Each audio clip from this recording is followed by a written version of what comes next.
राधे राधे भक्तों, आज हम आपको श्री भक्तमाल ग्रंथ में वर्णित श्री माधव दास जी की कथा सुना रहे हैं। ऐसा माना जाता है कि श्री वेदव्यास जी, जिन्होंने चारों वेदों, 17 पुराण, महाभारत और श्रीमद्भागवत नामक 18वें पुराणों की रचना की थी, वे ही मानो श्री माधव दास जी के रूप में प्रकट होकर जगत का कल्याण करने के लिए आए थे।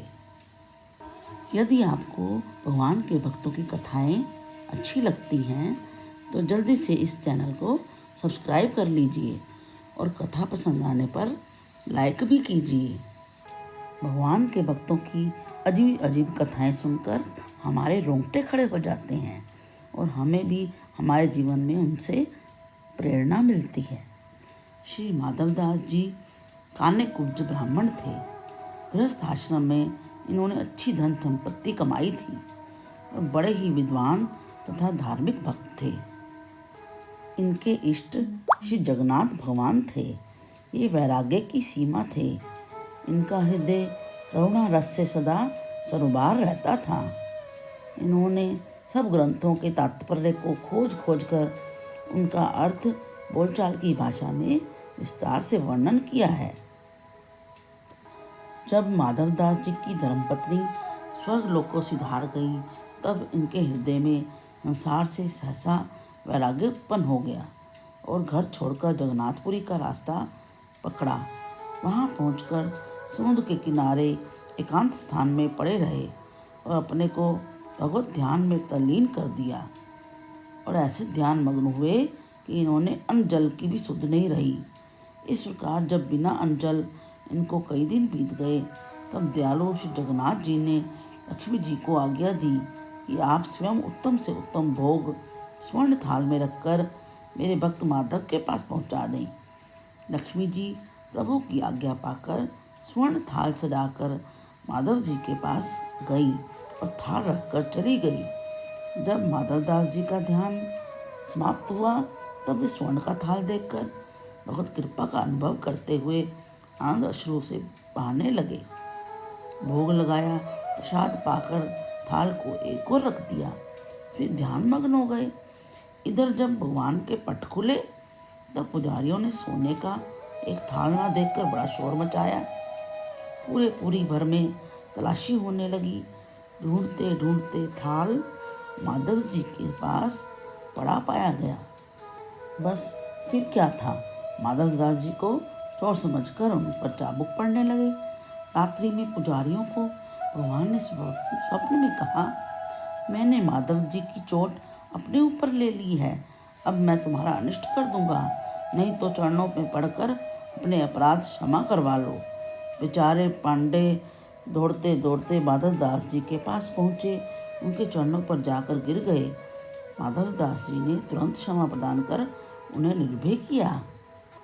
अब माधव दास जी की प्रेम की ऐसी दशा हो गई कि जब कभी आप भगवत दर्शन के लिए मंदिर में जाते, तब प्रभु की मूर्ति को एकटक देखते रह जाते। दर्शन समाप्त होने पर तल्लीन अवस्था में वहीं खड़े खड़े पुजारियों के देखते देखते अदृश्य हो जाते। एक बार ये रात्रि में मंदिर में रुके रहे। वहाँ पर जब रात्रि में इनको जाड़ा लगने लगा, तो स्वयं जगन्नाथ जी ने अपनी रजाई इनको उड़ा दी। एक बार माधव दास जी को अतिसार का रोग हो गया और समुद्र के किनारे दूर जाकर पड़े रहे और इतने दुर्बल हो गए कि उठ बैठ भी नहीं सकते थे। ऐसी दशा में जगन्नाथ जी स्वयं सेवक बनकर आए, उनकी सेवा करने लगे। और जब माधव दास जी को कुछ होश आया, तब उन्होंने तुरंत पहचान लिया कि ये तो प्रभु ही लगते हैं। यह समझकर झट उनके चरण पकड़ लिए और विनीत भाव से कहने लगे, हे नाथ, मुझ जैसे अधम के लिए आपने क्यों इतना कष्ट उठाया? फिर प्रभु, आप तो सर्वशक्तिमान हैं, अपनी शक्ति से मेरे दुख क्यों नहीं हर लिए आपने?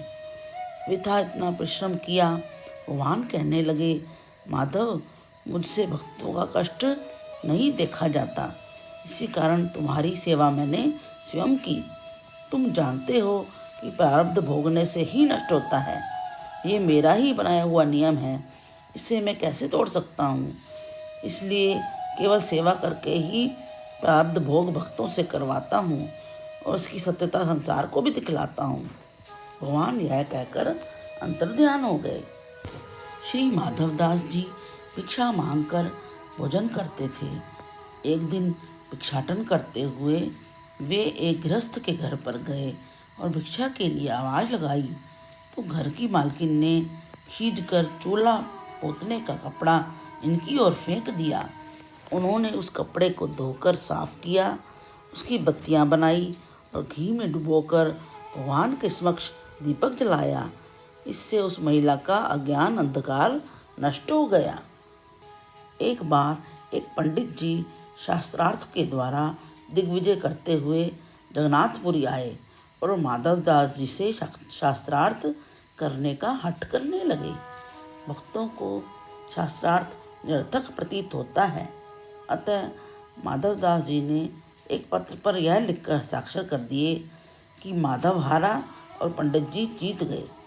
पंडित जी इस विजय पर फूले ना समाये, तुरंत काशी जी को चल दिए। वहाँ पंडितों की सभा करके वे अपनी विजय का प्रमाण पत्र लोगों को दिखाने लगे। पंडितों ने देखा तो उस पर यह लिखा पाया, पंडित जी हारे और माधव जीता। अब तो पंडित जी क्रोध के मारे आग बबूला हो गए, उल्टे पैर जगन्नाथपुरी पहुँचे और माधवदास जी से कहा कि शास्त्रार्थ में जो हारे वो काला मुंह करके गधे पे चढ़कर नगर में घूमे। भगवान माधवदास जी का रूप बनाकर पंडित जी से शास्त्रार्थ करने पहुँचे। वो भरी सभा में उन्हें खूब चकाया। अंत में उनकी शर्त के अनुसार उनका मुंह काला करके गद्दे पर चढ़ा 100-200 बालकों को ले धूल उड़ाते नगर में सैर की। माधवदास जी ने जब यह हाल सुना तो पंडित जी को गधे से उतारकर क्षमा मांगी और उनका रोष भी दूर किया। धन्य है भक्तों की सहिष्णुता और दयालुता। एक बार माधवदास जी ब्रज यात्रा को जा रहे थे। मार्ग में एक बाई आपको भोजन कराने लगी। इधर श्याम सुंदर भगवान भी इनकी बगल में बैठकर भोजन करने लगे। बाई भगवान का सुकुमार रूप देखकर रोने लगी और माधव जी से पूछा, हे भगवान, किस कठोर हृदया माता ने ऐसे सुंदर बालक को आपके साथ कर दिया। माधवदास जी ने गर्दन फिराकर देखा तो श्याम सुंदर जी भोजन कर रहे थे। बस ये तो शुद्ध बुद्धि भूल गए और बाई जी की प्रशंसा करके उनकी परिक्रमा करने लगे।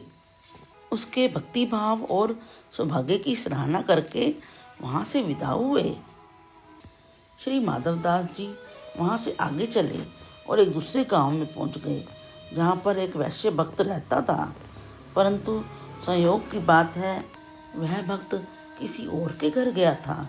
घर में उसकी परम भागवती पत्नी थी। उसने आकर श्री माधवदास जी के चरणों में प्रणाम किया और प्रसाद पाने का अनुरोध किया। उस दिन उसके यहाँ एक महंत जी भी आए हुए थे। उनका आसन मकान की ऊपरी मंजिल में था। भक्त पत्नी ने ऊपर महंत जी से जाकर कहा कि एक संत और आ गए हैं। महंत जी ने कहा कि यहाँ तो किसी और की गुंजाइश नहीं है।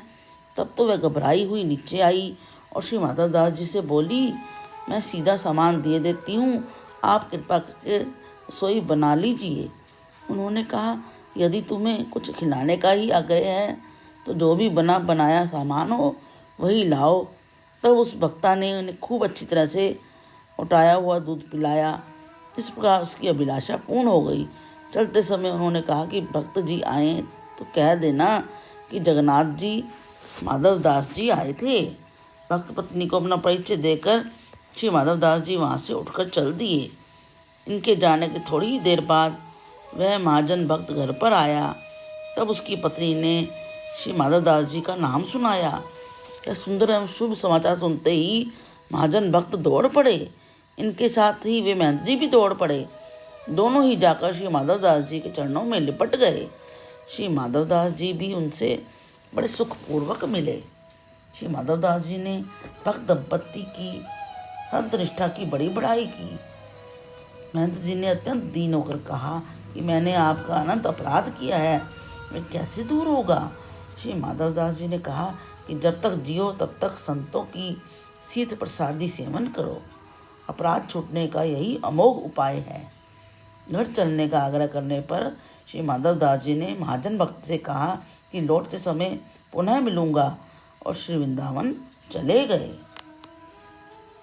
जब श्री माधवदास जी श्री वृंदावन जी में पहुँचे तो वहाँ की शोभा देखकर मन में परमानंद में डूब गए। पुनः जब श्री बांके बिहारी जी के दर्शनार्थ गए तो वहाँ इनको चने खाने को मिले। इन्होंने चनों को ही ले जाकर श्री यमुना जी के पुलिन पर श्री ठाकुर जी को भोग लगा दिया और स्वयं भी चना प्रसाद पाया। इधर जब स्वामी श्री हरिदास जी श्री बांके बिहारी जी के भोग आरोगने की भावना करने लगे तो ध्यान में देखा कि श्री ठाकुर जी भोग नहीं आरोग रहे हैं। तब श्री स्वामी जी ने पूछा कि जय जय, आज आप भोग क्यों नहीं आरोग रहे। तब श्री बिहारी जी ने कहा कि आज मुझे कुछ पाने की इच्छा नहीं है। श्री माधवदास जी ने चने खिला दिए हैं। श्री स्वामी जी ने पूछा वे कहाँ पर गए हैं। तो श्री बिहारी जी ने उन्हें बताया कि वे इस समय श्री यमुना जी के किनारे पर हैं। तब श्री स्वामी जी की आज्ञा से शिष्य सेवकगण श्री माधवदास जी की खोज करने गए। पूछने पर श्री माधवदास जी ने कहा कि आपके ठाकुर गवारियाँ होंगे तो पचा लेंगे, और यदि महली ठाकुर होंगे तो नहीं पचा पाएंगे। श्री माधवदास जी का भगवान श्री कृष्ण से सख्य भाव था, अतः भगवान उनसे विविध प्रकार के विनोदपूर्ण कौतुक किया करते थे। एक दिन जब भगवान का दर्शन करने लगे तो देखा कि भगवान कुछ उदास हैं। तो इन्होंने पूछा, प्रभु आप कुछ उदास से प्रतीत हो रहे हैं, क्या बात है। तब श्री ठाकुर जी ने कहा, माधवदास जी क्या बताएं, साल बीता जा रहा है और पका हुआ कटहल खाने को नहीं मिला। राजा जी के बाग में तो खूब कटहल पके हुए हैं, अगर आप सहयोग दें तो आज रात को बाग में चलकर कटहल खाया जाए।